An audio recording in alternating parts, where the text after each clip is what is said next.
कहानी शीर्षक सांसों को तोड़ना सीखे, एक योगी और बुद्ध का रहस्य। गौतम बुद्ध की प्रेरणादायक कहानी। अध्याय 1, अरण्य का बुलावा। धूप की किरणें धीरे धीरे साल के पेड़ों के झरोखों से छनकर धरती पर गिर रही थी। मगध राज्य के पूर्वी छोर पर बसे एक छोटे से गांव विपुला में एक युवा ब्राह्मण आरव वर्षों से आत्मज्ञान की खोज में भटक रहा था।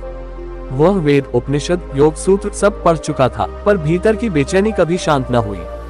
उस दिन एक वृद्ध योगी ने आरव से कहा, तू सब कुछ जान चुका पर सांस को नहीं जाना। जब तक तू सांस को तोड़ना नहीं सीखेगा तब तक बंधन में रहेगा। जा, श्रावस्ती के जेतवन में एक तथागत है बुद्ध, उनके पास जा। आरव ने उसी क्षण निर्णय लिया। अगली सुबह वह अपने झोले में केवल एक कमंडल और रुद्राक्ष लेकर नंगे पांव श्रावस्ती की ओर चल पड़ा। अध्याय 2, जेतवन का मौन। जब वह जेतवन पहुंचा, वहां एक विचित्र मौन पसरा था। न शोर न भीड़, केवल हवा की सांसें और वृक्षों की मुरमुराहट। गौतम बुद्ध वृक्ष के नीचे ध्यान में लीन थे। उनके पास जाकर आरव बैठ गया। बुद्ध ने आंखें खोली और मंद मुस्कान के साथ कहा, तू आया है सांस को तोड़ने। आरव चौंका, उसने कुछ नहीं कहा था। बुद्ध बोले, जब तुम ध्यान से सांसों को देखोगे तो वे तुम्हें तुम्हारा जन्म, तुम्हारा भय, तुम्हारी कामना सब दिखा देंगी। आरव ने पूछा, भगवान, सांस को तोड़ना क्या मृत्यु को बुलाना है? बुद्ध बोले, नहीं, सांस को तोड़ना जीवन के भ्रम को तोड़ना है। अध्याय 3, प्रथम अभ्यास, स्मृति सांस। बुद्ध ने आरव को पहला अभ्यास दिया, अनापान सती, सांस के आने जाने पर ध्यान। अपनी आंखें बंद कर सांस को मत बदल, बस देख जैसे कोई नदी के किनारे बैठा बहाव को देख रहा हो। आरव ने अभ्यास आरंभ किया। प्रारंभ में सांस भारी थी, मन इधर उधर भागता। कुछ दिनों बाद वह केवल सांस को देखने लगा, बिना उसे छुए। बुद्ध ने कहा, जब तू केवल देखता है तब तू खुद नहीं रहता, केवल साक्षी रह जाता है। ये पहला कदम है सांस के भ्रम को तोड़ने का। अध्याय 4, द्वितीय अभ्यास, सांस और भाव। अब बुद्ध ने कहा, सांस भावों से जुड़ी है। जब तू क्रोधित होता है, सांस तेज हो जाती है। जब प्रेम में होता है, वह कोमल हो जाती है। आरव ने देखा, सचमुच जब भी कोई स्मृति आती, सांस बदल जाती। बुद्ध बोले, देख, सांस भाव को प्रकट करती है और भाव सांस को बदलते हैं। अगर तू सांस को शांत कर दे तो भाव भी शांत हो जाएंगे। यही द्वार है मुक्ति का। अध्याय 5, तृतीय अभ्यास, सांस का तोड़। अब आरव तैयार था। बुद्ध ने तीसरा अभ्यास बताया, सांस को तोड़ना। तू सांस के मध्य को देख। हर सांस के बीच एक सूक्ष्म विराम होता है, जब वह पूरी जाती है और आने से पहले कुछ नहीं होता। वही शून्य है। आरव ने गहराई से ध्यान करना शुरू किया। जैसे जैसे वह उस सूक्ष्म विराम में ठहरता, उसे समय रुकता सा लगता। फिर एक दिन वह ध्यान में था, सांस गई और कुछ क्षण नहीं आई। वह उसी विराम में ठहर गया, पूर्ण शांति, पूर्ण मौन। बुद्ध दूर खड़े मुस्कुरा रहे थे, आज तूने पहली बार सांस को तोड़ा है। अध्याय 6, मृत्यु का रहस्य। एक दिन आरव ने पूछा, भगवान, क्या यही मृत्यु है, सांस रुक जाना? बुद्ध बोले, नहीं, मृत्यु वह है जब तू शरीर से बंधा रहता है। लेकिन जब तू सांस से परे चला जाता है तो मृत्यु भी नहीं छू सकती। सांस ही जीवन का सेतु है और जब तू उसे पार कर जाता है तो न जीवन बचता है न मृत्यु। अध्याय 7, बोधि का अनुभव। एक रात्रि ध्यान के समय आरव पूरी तरह शून्य में उतर गया। उसे कोई सांस नहीं लगी, कोई विचार नहीं आया, केवल मौन था और वह मौन ही बन गया। प्रभात होते ही उसने बुद्ध के चरणों में सिर रख दिया। बुद्ध ने सिर पर हाथ रखकर कहा, आज तू मुक्त हुआ। न सांस तुझे अब बांध सकती है, न संसार। अध्याय 8, वापस लौटना। आरव ने पूछा, क्या अब मैं यहीं रहूं? बुद्ध बोले, नहीं, अब लौट जा विपुला। वहां लोग सांसों में उलझे हैं, उन्हें तू श्वास का रहस्य बता। उन्हें दिखा कि सांस केवल हवा नहीं, आत्मा का द्वार है। आरव मुस्कुराया। वह अब योगी नहीं, साक्षी था। अध्याय 9, अंतिम उपदेश। वर्षों बाद जब आरव वृद्ध हो गया, गांव में एक बालक ने पूछा, गुरुदेव, क्या आप सांस रोक सकते हैं? आरव हंसा और बोला, बेटा, जब तू सांस को देखना सीख जाएगा तब उसे रोकने की आवश्यकता नहीं होगी, वो खुद ही तुम्हें छोड़ देगी और जो बचेगा वही तुम होगे। अध्याय 10, मौन की भाषा। अपने अंतिम समय में जब सब शिष्य उनके पास आए, आरव ने आंखें बंद की और कहा, जिसने सांस को देखा उसने जीवन को देखा। जिसने सांस को छोड़ा उसने आत्मा को जाना। जिसने सांस को तोड़ा उसने मृत्यु को हराया। यही बुद्ध की राह है, मौन की भाषा। अध्याय 11, मन की सांसें। बुद्ध ने एक दिन कहा, आरव, क्या तू जानता है कि मन भी सांस लेता है? आरव चौंका, मन? बुद्ध बोले, हाँ, जब विचार आते हैं तो वो भी एक एक सांस से बंधे होते हैं। हर विचार एक सांस के साथ जुड़ा होता है। अगर तू ध्यान से देखे तो तू देखेगा कि जब विचार ठहरते हैं तब सांस भी बदलती है। आरव ने अभ्यास किया और उसे दिखा कि जब उसका मन शांत होता तो सांस भी कोमल और हल्की हो जाती थी, और जब मन भटकता तो सांस बेकाबू हो जाती। बुद्ध ने कहा, जिसने सांसों को थामा उसने मन को थामा, और जिसने मन को थामा वो ही संसार से मुक्त हुआ। अध्याय 12, साक्षी की यात्रा। एक दिन आरव ने कहा, भगवान, अब मैं सांस नहीं हूँ, शरीर नहीं हूँ, विचार नहीं हूँ, तो फिर मैं क्या हूँ? बुद्ध बोले, तू दृष्टा है, साक्षी, जो केवल देख रहा है, न हस्तक्षेप करता है, न बदलता है, केवल देखता है। साक्षी को कोई छू नहीं सकता, कोई दुख उसे नहीं डिगा सकता, वह अमर है। आरव ने पहली बार अनुभव किया, उसका सच्चा स्वरूप केवल देखना है, बिना किसी प्रयास के। अध्याय 13, सांसों का गहना, क्षणिकता। बुद्ध ने कहा, आरव, क्या तू जानता है कि सांसें तुझसे कहती हैं कि सब कुछ क्षणभंगुर है? हर सांस आती है और चली जाती है, कोई सांस टिकती नहीं। वैसे ही सुख दुख, संबंध, शरीर, सब कुछ एक सांस की तरह है।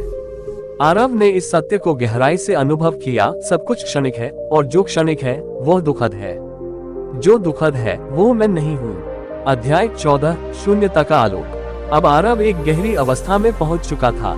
एक दिन वह ध्यान में बैठा और जैसे ही उसने सांस के बीच के विराम को छुआ, वो शून्यता में विलीन हो गया। न शरीर था, न नाम, न रूप, बस एक व्यापक मौन था। जब उसने आंखें खोली तो वह रो रहा था, पर वह रोना दुख का नहीं था, वह आनंद का रोना था। बुद्ध ने कहा, शून्यता भयावह नहीं, मुक्तिदायिनी है, वही निर्वाण है, वही तुम्हारा स्वभाव है। अध्याय 15, अंतहीन शुरुआत। अब आरव संन्यास नहीं लेता, ध्यान नहीं करता, वह केवल जीता है और हर सांस को साक्षी भाव से देखता है। उसकी दृष्टि में हर बच्चा, हर पशु, हर पेड़, सब सांसों से जुड़े हुए प्रतीत होते हैं। वह गांव में बैठा बच्चों को सांस देखना सिखाता है। कोई पूछता है, गुरुजी, भगवान कहाँ है? वह हंसता है, हर उस विराम में है जहाँ तू सांस नहीं लेता पर साक्षी बना रहता है। अंतिम सूत्र, सांस से परे जो मौन है। ग्रेटर देन सांस जीवन का संगीत है, और विराम उसका मौन। जो मौन को जान गया वह जीवन और मृत्यु दोनों से परे चला गया। अध्याय 16, सांस और स्मृति। एक दिन आरव ने पूछा, भगवान, मैं ध्यान में बैठता हूँ पर पुरानी बातें, दुख और चेहरे आ जाते हैं, क्या ये मेरा मन है? बुद्ध बोले, नहीं, ये तुम्हारी स्मृतियों की सांसें हैं। हर स्मृति एक अधूरी सांस की तरह है जिसे तूने पूरी तरह नहीं जिया। ध्यान में जब तू मौन होता है तो वे फिर से प्रकट होती हैं, पूरी होने के लिए। उन्हें मत रोको, मत पकड़ो, केवल उन्हें अपनी सांस की तरह देखो और वे स्वतः ही विलीन हो जाएंगी। अध्याय 17, सांस और प्रकृति का संवाद। आरव अब वृक्षों, पत्तों, हवाओं और चिड़ियों से एक प्रकार की सूक्ष्म संवाद स्थिति में रहने लगा था। उसे लगता था कि सारी प्रकृति सांस ले रही है। वृक्षों की सरसराहट, नदियों का प्रवाह, बादलों की गति, सब श्वास का ही रूप है। बुद्ध ने कहा, जिसने अपनी सांस को देखा उसने जगत की आत्मा को देखा। सांस ब्रह्मांड की भाषा है, जो इसे पढ़ ले वह सृष्टि के मूल भाव को जान लेता है। अध्याय 18, सांस और करुणा। आरव अब केवल ध्यान नहीं करता था, वह हर सांस के साथ करुणा का अभ्यास करने लगा। जब वह किसी दुखी को देखता तो अपनी श्वास के साथ उसकी पीड़ा को स्वीकार करता और छोड़ने के साथ उसे मुक्त कर देता। बुद्ध बोले, करुणा कोई भावना नहीं, वह सांस की एक गति है। जब तू अपनी सांस से दूसरों के दुख को धो सकता है तभी तू एक सच्चा बोधिसत्व बनता है। अध्याय 19, सांस और शब्द का जन्म। अब आरव ने बोलना कम कर दिया था। वह जान गया था कि प्रत्येक शब्द सांस से जन्म लेता है और अनावश्यक वाणी सांस को अस्थिर करती है। बुद्ध ने कहा, मौन वाणी की जननी है। जब तू मौन से बोलेगा तो शब्द केवल शब्द नहीं होंगे, वे शक्ति होंगे। अब आरव जब भी किसी को कुछ कहता उसकी सांसों से एक कंपन निकलता जो सुनने वाले के भीतर तक उतर जाता। अध्याय 20, जब अंतिम सांस नहीं आती। बुजुर्ग आरव एक दिन ध्यान में बैठा।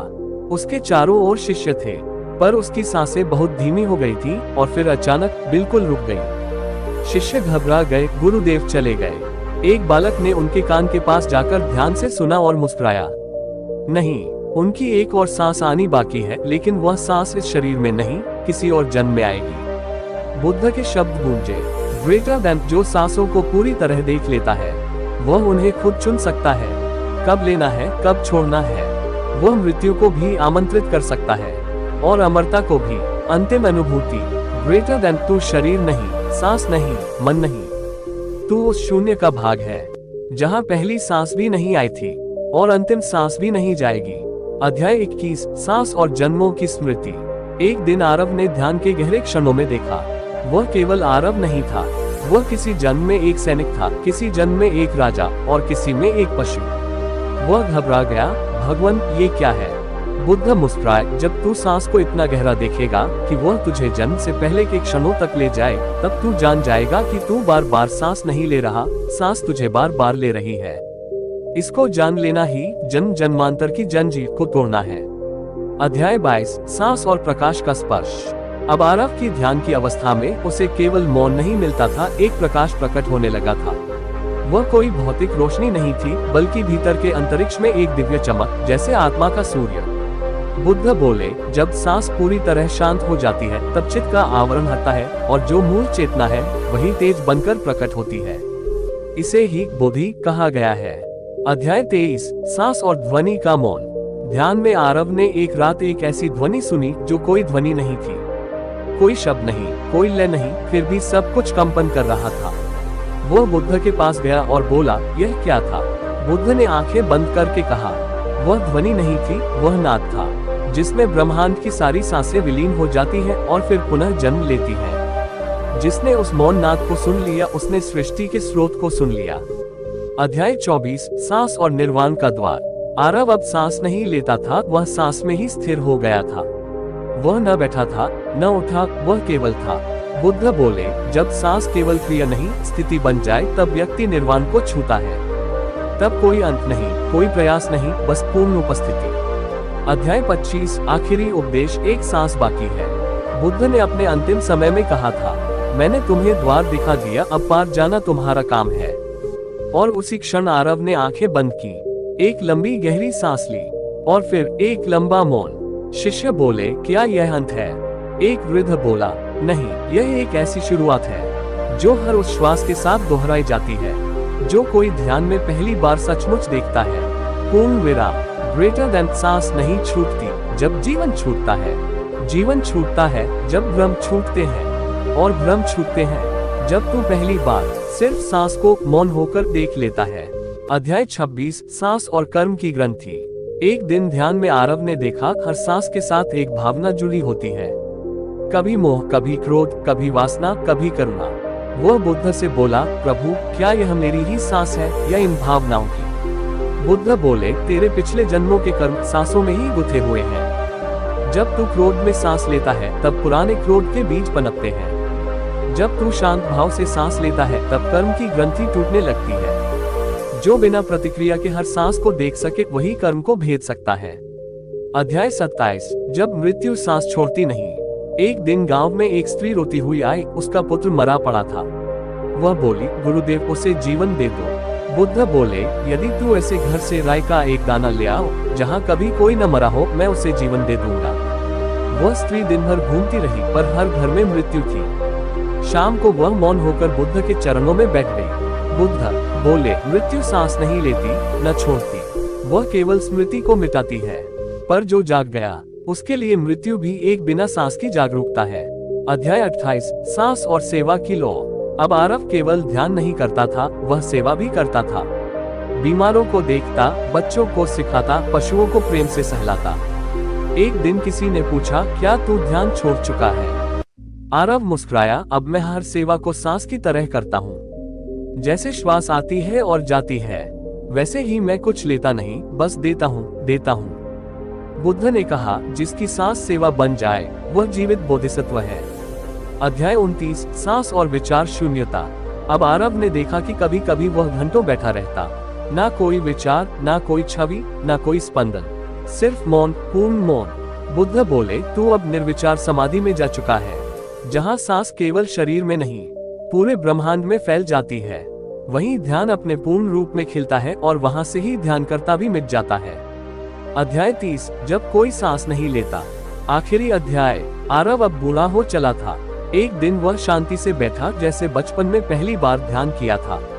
अब कोई सांस नहीं थी, कोई चेष्टा नहीं, फिर भी वह था पुनर्तः जागृत, मौन आभा में। शिष्य पूछते हैं, गुरुदेव आपने सांस छोड़ दी। एक बालक मुस्कुराता है, नहीं, अब वह स्वयं सांस बन गए हैं। हर वृक्ष की हवा में, हर ध्यान में, हर मौन में, जहाँ कोई पहली बार देखना सीखता है। अंतिम बोधि वचन, ग्रेटर देन तारांकन। सांस लेना एक क्रिया नहीं, यह एक सतत जागरण है। जो उसे केवल जीवित रहने के लिए लेता है वह मृत है, और जो उसे साक्षी होकर देखता है वह कभी मरेगा नहीं।